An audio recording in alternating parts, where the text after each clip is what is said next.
Hi, Jonathan. It's the president here at the cabin. Anything new?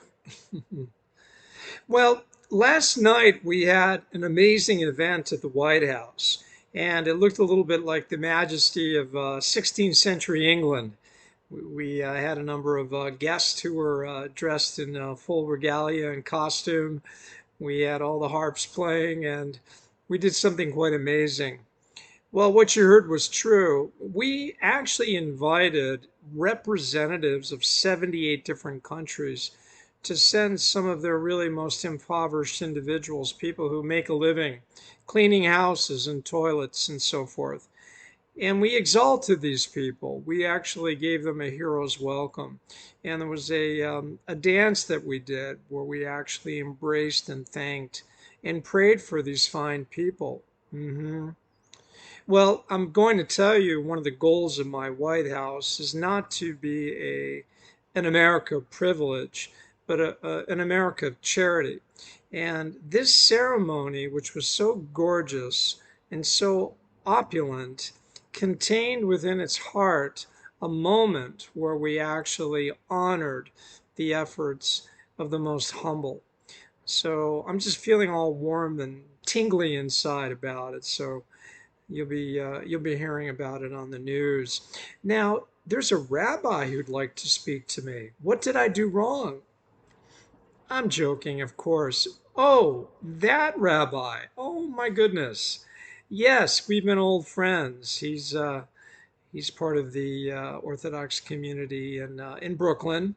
He's a wonderful man. Well, every now and then we go at it.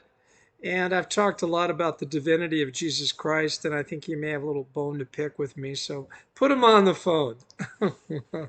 We'll talk about Jesus from a Jewish perspective. We'll need a secured line to Brooklyn, New York, the United States of America. Thank you. Thank you, Jonathan. Voice detection's fine. This is the President of the United States. Thank you.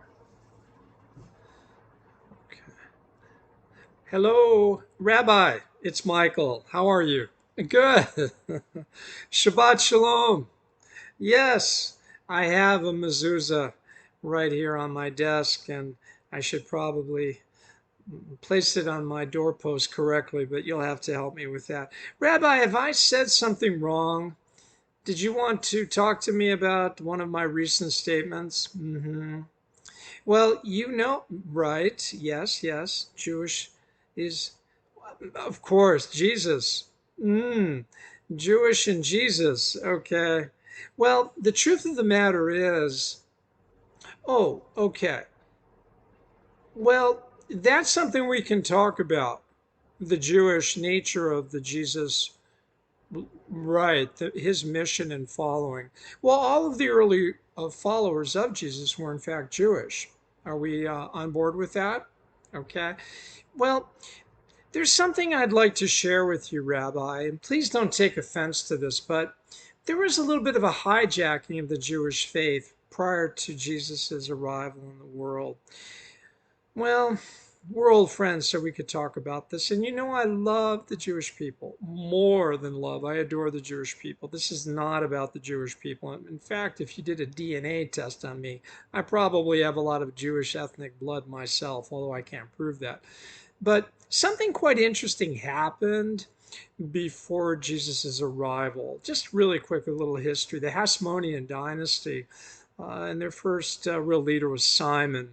Well, they made claim to the rightful inheritance of the the Jewish established religion. And really, if you look at the genealogy of Jesus, he was the rightful heir to being the king of the Jews. But he was the one born on the wrong side of the tracks, they thought. They thought he was Jesus of Nazareth. Well, no, he was born in Bethlehem and he had all the proper ancestral ties to King David. Please read the Gospel of Matthew, correct. So, yes, he was the rightful heir. And during his life, he never wore the elaborate robes of King David with the royal colors. He could have. He wore a very plain garment, seamless robe, and lived the life of a servant. and he was out of the country for quite a while. He traveled the world with his great uncle, Joseph of Arimathea, who was probably the second or third richest man in the world.